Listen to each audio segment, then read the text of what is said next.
Friday Night Funkin' is a cultural phenomenon that's been out for about 5 years, revitalizing the rhythm game markets with its cartoony visuals, likable character designs, and easy modability. While many artists get their big break playing the game, one such artist would find themselves evolving past the medium to something even greater. Meet Jakeneutron, a blind queer multimedia creator whose works you might have seen around Twitter or YouTube. So join me, Ryan, as we take a look at what they're about to get some insights on their work. Also, I interviewed him, so that helps a lot. Jake Sloan is a 23-year-old artist from Central Florida. They specifically wanted me to mention the central parts, not the lower part, not the east part, like that, central. Well, Jake didn't attend college for formal training in the arts. His high school provided a lot of opportunities to create. Learning music, game design, and animation, he found a love with producing. It was thanks to the behind the scenes of the Fairly Odd Parents' Channel Chasers he realized a love for animation. And he almost became a scientist, but drawing funny little characters was more intriguing. Such a funny little character would be that of Oswald the Lucky Rabbit, of whom he found while playing Epic Mickey back on the Wii. For music inspiration, it would be that of Steven Universe. And thanks to Rebecca Sugar, found a love for creating music as well. With these inspirations in mind, he would start his YouTube channel all the way back in 2010, and was drawing ponies that really got him into animation. My Little Pony came into my life because I found it on Netflix. That made me, I was already kind of interested in learning how to use Adobe Flash, but specifically trying to animate ponies is what taught me the discipline to actually animate stuff digitally. I kind of had a natural inclination to animation as in motion, but execution was always kind of difficult to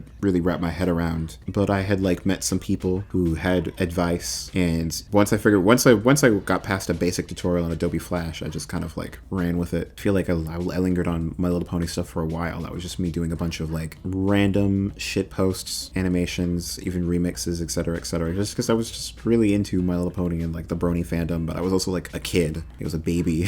During his time on the platform, he would try his hand at making pilots and music videos such as Fantasy Dixie and Reboot Me. The latter would be the first thing on the channel that looked the most complete in terms of visuals. However, what pushed him further into the spotlight would be his introduction to FNF. At the time, friend drawn fan art of me, them, and another friend in the Friday Night Funkin' style. They were in the boyfriend spot. Our friend was in sitting on the speakers in girlfriend spot, and then I was standing across from them in the Daddy Dearest spot. It was just a setup. And that was the first time I had heard anything about it. I was like, oh, what is this? I look it up and I'm looking at mods, seeing I think I saw a basic clip, and it was just oh, it's just sort of Dance Dance Revolution type control scheme, but the characters on screen are reacting like a cartoon. And I think I remember even seeing one of the creators say that they wanted it to make it seem like a playable cartoon. And I was seeing some mods that were going all the way with it, where they were doing crazy stuff. It was pretty much music videos, playable music videos. And I realized oh, I want to do that. This hits everything that I like doing, especially also doing game design. I like creating experiences and then watching people play them. I just hadn't really had much opportunity, and I felt like I could apply my skills to Friday Night Funkin'. I could probably make a splash and also learn a bunch of new skills. A big appeal for the game is not only the main characters, but rather the premise of the game itself. Playing his boyfriend, again, you are beatboxing against a select set of characters. For mods, this might replace that person to some IP, or even a person's OC. So if you had a favorite character, there's probably a mod for it. Like the classic Imposter Germa mod? I made a lot of friends through that too. Pretty sure I'd already known Rec D, but his success with lyric stuff with Friday Night Funkin', we started helping each other out with certain things, especially musical type stuff. I would animate on his things. Sometimes he would help me with writing. And that's kind of now he's one of longest running friends and just business friends that I work with a lot. And there's other folks that I might not do things with them often, but they are still present. I think the first big one that comes to my mind is Jordan Price VA, who, that dude's very cool. He's very talented too. I remember when I first met him, I'm pretty sure he didn't actually know much about making music, and now he's one of the most talented musicians that I know. He came up from kind of struggling with some of the sound. He clearly had a vision, but he was struggling to figure out how to make it reality. And now sometimes he shows me stuff and it just sounds like it's just from an official game soundtrack from 10 years ago. That's Fear. Friday Night Funkin' was definitely a launching point for a lot of people, because specifically its crossover with everything gave everyone an opportunity to show their stuff. One of his more notable songs at the time would be that of FNF X Pibby. If you don't know what Pibby is, she was from a 2022 Adult Swim April Fool's thing. People loved it so much that everyone kept begging the network to make a series of it. They did not. However, luckily for Jake, the interest motivated him to combine a lot of his loves into one song. That being FNF X Pibby concept song. Who would have thought that combining FNF, Pibby, and MOP would earn over 13 million views? Jake did. Pibby themselves would also get their own music video called Hug Me, which released late 2022 and reached over 6.5 million views. Remember when we saw our friend Finn, Bun Bun, we learned the word quiet with him. We learned how while it didn't happen immediately, doing mods gave me a lot of opportunities. It was the first time where like I was making money that I could actually use to support myself from not just YouTube, but also the music itself. I was making music royalties now that were much more significant. I think specifically the first big one was Versus Oswald. That was the first time I had a song that I was checking Spotify artists and it said that it had hit him like had a million something. Like it was like so many people watching it at once or listening to it at once. I was whoa. And I didn't really see the check for that for like another 3 months, but then that check came in and I was like, oh, okay, this is something I can do. Kept going with that. Dusk Till Dawn was the next big one. That one made a significant chunk of money. It was something that like they were easy to make. I was having fun doing them. I was able to continue attempting to one up myself by either having more detail or doing more ambitious stuff with the music. However, as you kept making content, you felt a bit of a rut in creating FNF based stuff. I don't know around which time, but I had started realizing that as fun as like making mods were, and I could do them fast because I wanted to keep doing more advanced stuff that took more time and more energy. And I was realizing that it was hard to keep up with it. I was losing motivation on some things, especially because I was also working on multiple things at once. I wanted to go farther, and it was just becoming difficult to have the motivation to want to keep doing these mods. Because like it was the kind of thing. It's definitely part of like my ADHD kind of kicking in, where like I knew how to make these things. The steps were clear in my head, but it was a matter of getting to the computer and working on them. Because at that point, it would just be work. I wasn't like excited about like this is a new thing I haven't tried before. Some of it were things that I had already done before, and I kind of felt like I was just repeating. Especially because like a decent amount of these things I was doing it alone because I wasn't yet making enough money to where I could pay people to help me, and I really didn't want to ask people to do volunteer work. Sometimes people would help me voluntarily. I know Funkadelic was kind of that, but I wanted to get away from that because once I started actually making money, I was like, it doesn't feel right having people do this work with me and I still don't feel like I have enough to pay them what they're worth. Thankfully, that has changed. When you find a niche that you enjoy making stuff with, you either run out of motivation to pursue it, grow out of it, or just evolve past what you created before. Depending on your audience, it can be very hard transitioning them along with your changing tastes, as a drastic change in content can and will affect viewership. Though there's always the question of returning to the medium. Night Funkin is yet to actually release, and since they have reworked the entire engine for the game, there might be something to come back to. If they release an update finally with enhanced mods, because like the one thing that like the updated base game was going to have that I was really excited for was multi-tracks, because I've been desperately wanting to create an experience where depending on how you play or what choices you make, the music will change. And if there's multi-track where you can like have one track only be fully audible during certain conditions, and then if like another condition is met, that one will go down and another one will come up. You could create a dynamic musical experience in the game. I've had so many ideas for that. That's something that like I'd probably return to mess with, just because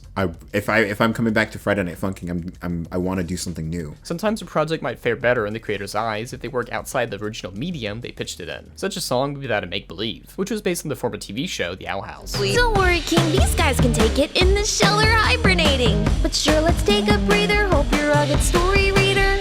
Another such project would be that of Don't Listen, based on the Amanda Adventure game series, the indie game series. A lot of the skills that I had for Friday Night Funkin' just applies to music and animation in general. I think the biggest difference is that like now, instead of organizing to make sure that getting things into a game is as easy as possible, instead of having to worry about bug testing and making sure that the presentation works on multiple platforms and such, now all I have to do is worry about a video presentation, which with some of my mods, I was already kind of making them in mind that I was going to be making a video presentation with them, and then there was a post-production after the mod was shown off that we tested to make sure that it was ready for people to play and that it had accessibility features so people could play it at different difficulties and still experience the story. But with a music video or like songs, one, I could do lyrics. I think the main thing why I hadn't started doing lyrics with FNF stuff is because one, it takes a little bit more time to get into working with other voice actors to make a song sound the way it needs. And usually I was pretty impatient that I wanted to like dive into making the mod immediately. And two, when there's lyrics, there often needs to be a little bit more visual flair to follow along with what's going on, and that's just easier to do in music videos and lyric videos than it is in Friday Night Funkin', because Friday Night Funkin' is specifically built so that you are reusing animations all the time for an extended experience. But I felt like that would kind of get boring with lyrical stuff unless like you had things kind of going crazy. And I'm pretty sure the first full nerdcore song that I did post, and I think it was still technically within like my FNF era, was Slash Hug Me for Slash Pibby. That's definitely like Friday Night Funkin' still adjacent. And I I had like written that song a while back, and it was supposed to be part of the finale for Slash Pibby. I realized that like it would be kind of cool. I still think it would be kind of cool to do this for like, I think it was for the anniversary of Pibby. And I was also kind of in my back of my mind kind of thinking this is probably going to be an outline for how I'm going to do some other future music videos if this is like a direction to go. If people like my Friday Night Funkin' songs, they like those. And lyrical songs do better. Like they stream more, people listen to them, people will sing them. They just do better. If I can apply what I know about making Friday Night Funkin' songs and make them lyrical, I might have figured something out. And Slash Hug Me was successful and proved me right. And then after that one, I did Make Believe, which was also originally going to be a Friday Night Funkin' song. But when I got the voice actress that I was gonna have do it, I think it's Sydney Osman, I heard her singing voice, realized that she could sing, and was like, wait a minute, why do an FNF mod when I could just do an actual song? And I think I literally remember like after they sent me like she sent me her stems of like her doing the sounds that I would turn into an FNF voice. Went back into the project, extended it, wrote lyrics for it, and like went back to her. I was like, how do you feel about like singing on this? Like, what if we do like this is a lyrical song instead? We might still do the FNF thing, but I want to do a lyrical song too. And that ended up being what we stuck with because people also like that. That also proved that like, okay, I can do nerdcore songs about cartoons, because I think that was one of the things like about Friday Night Funkin' that I can make FNF mods about my favorite cartoons, and they would do well, and it would justify that I could still make those things about them. I didn't see many nerdcore songs about Western cartoons that were like getting much reach. And I knew that my stuff had reach, and I knew that like I had the means and the ability to make things detailed in the way that people want when it comes to these kind of music videos. So I just trucked along with it, and it turned out to work. But moving on from the FNF community doesn't mean he's entirely leaving content creation forever. But before we get into that, let's take a small break before we get back into the video.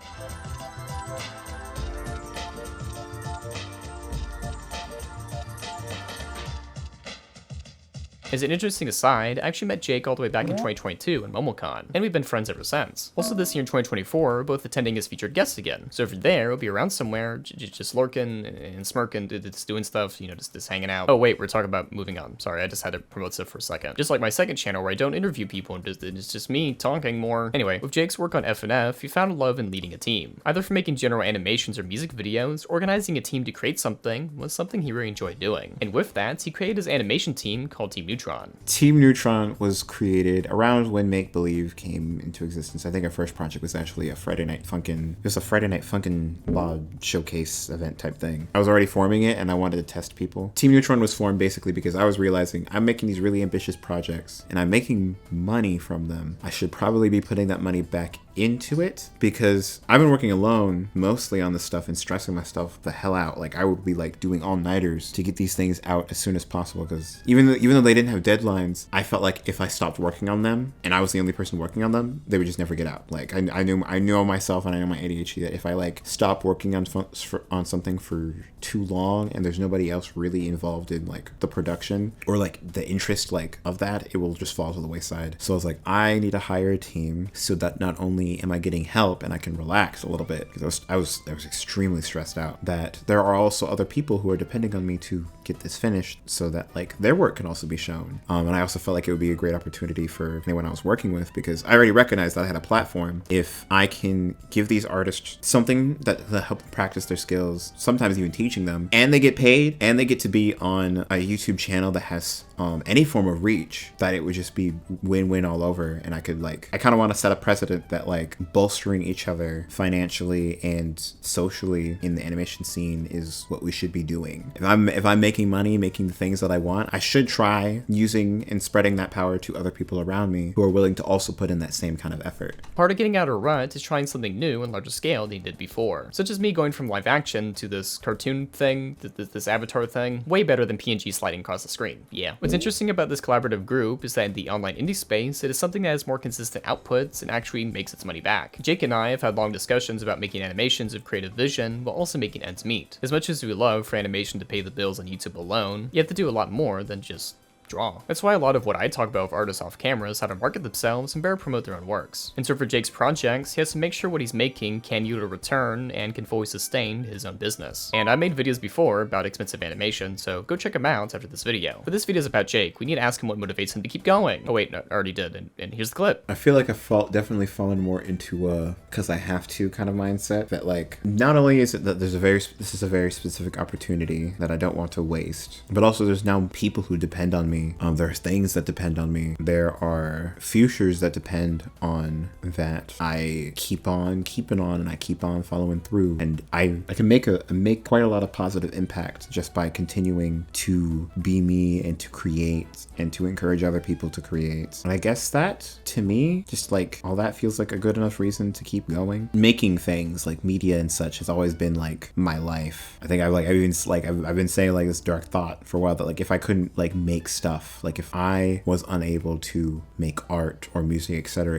as like my way of living, I do not know if it would be a life worth living. I don't know if that's like too dark to say, but it's because like I've invested so much of myself into so many different forms of it. I can't imagine a scenario where I wouldn't be able to do at least one of those things. Like that's just what I am. It's what I do. With creating things, there's never truly the end, but rather the and. Although this video is focusing on FNF and moving on from FNF content, he has some other project up his sleeve that he's been working on. With a massive introduction to that of the Amazing Digital Circus in 2023, he instantly fell in love with the cast, opting for his biggest project to date, featuring Jax as the star of his upcoming music video. Michael Kovac reprised his role as Jax for the song, making it non-canon with canon actors. A bit confusing, I would say. We've been stuck here for years. Old Kinger over there's supposedly been here the longest. Along with that is his work on Indigo Park. Developed by Unique Geese and their crew, it is a first-person mascot horror game in which Jake is a part of, as an animator as well as a song composer for it. There's also a secret project I'm part of that I literally can't tell you anything about, so how about instead we just ask my audience if they have any questions for Jake? That's good. Buried alive. Do you regret the Pibby FNF stuff? No, why would I regret that? I don't know. That's like the Pibby FNF stuff is part of what launched me being able to like take YouTube and making music and such seriously. Like I did start actually making like money that I could use to pay for rent and food and travel till like dusk till dawn. It seems like my influence has been mostly positive. Like people say that they've been really inspired by the kinds of things that I've made, which has always been the goal. And I know the kinds of things that I was saying with my Pibby FNF stuff. I don't really see a reason to regret that.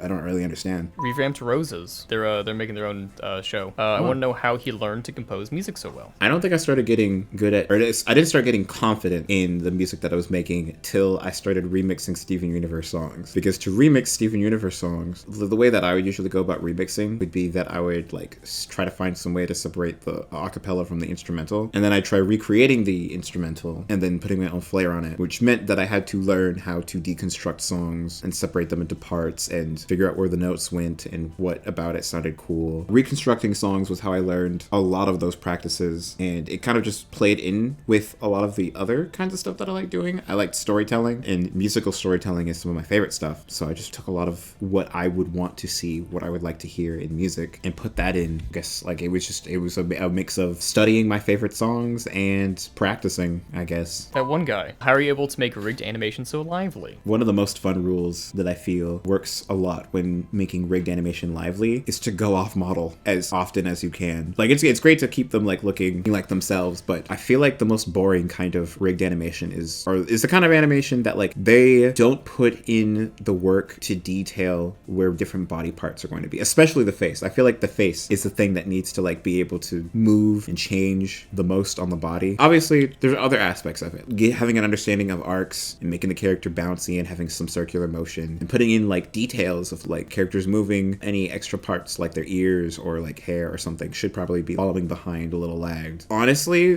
the most appealing, some of the stuff that I've done with like limited frame rates, like the frame rate was really limited. I wasn't satisfied with the way it looked unless I made sure that most of the frames looked unique from each other, even if it's subtle. Because hand-drawn animation usually constantly looks like all the frames look different from each other. They're similar, there's like a temporal consistency, but they're different drawings and you can tell they're different drawings. So when I'm doing rig stuff, I want to make it so that you could tell most of the parts are positioned or sized or squished or something different, because that's just how things work. And that makes it look more lively. With every artist, there's always a new project to work on. Sometimes you find inspiration from the shows you watch, your peers online, or creations that encourage creation themselves. Night Funkin has launched the creators of many individuals along with Jakeneutron. It was a necessary stepping stone for him and was a pivotal moment in his life. If not for that, he would have had more practice in leading a team, creating music videos, and even exploring what makes him want to keep going. While the FNF chapters ended in his life, he saw into brighter pastures in the online indie space. And working with Jake has been one of the best parts about my online career. It's amazing to see how many people he's uplifted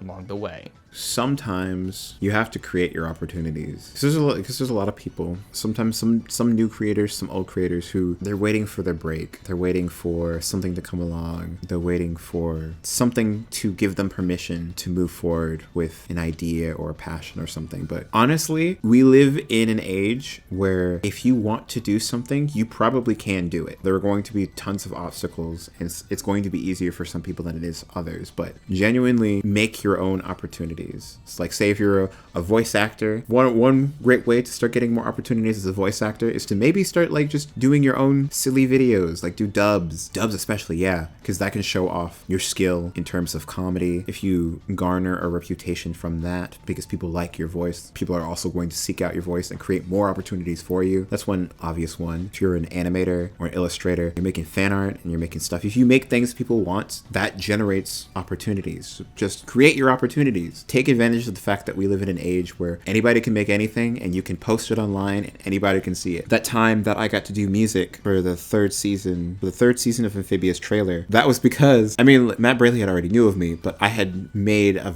Versus Sasha mod, Friday Night Funkin', and that reminded him that I existed. And so he reached out and asked me to do music for that trailer. And it was because I effectively made that opportunity by expressing myself, by putting myself out there, by making something that garnered attention. It's probably going to take several tries for most people. Some people it might be instant. It might be you like just get really lucky. But simple point of it is make your own opportunities. You don't need to keep it to yourself to make a masterpiece.